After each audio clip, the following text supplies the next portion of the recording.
Bonita Johnson works 2 jobs to provide for her family. With prices increasing, Johnson has seen the prices affect her shopping. Everything continues to rise. Packaging's getting smaller, but you're paying more.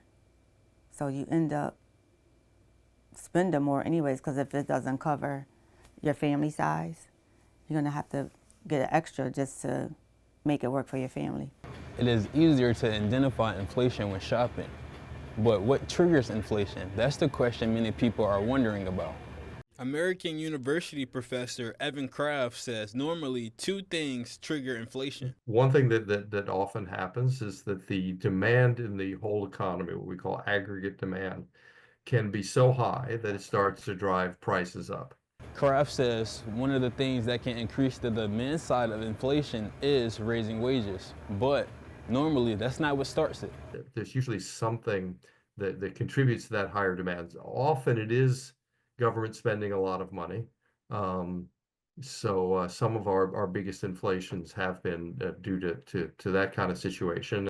Kraft says that the other factor that can trigger inflation is called cost-push inflation.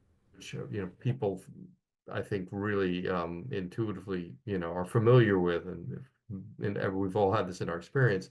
On the supply side, the most common thing is you get something like a big increase in oil prices. For example, if oil prices increases, then so does gas prices and other items.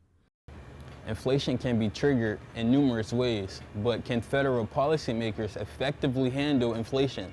Bonita Johnson doesn't seem to think so. I can't see at the end of the tunnel. So hopefully things will work out sooner than later. But right now, it's just like...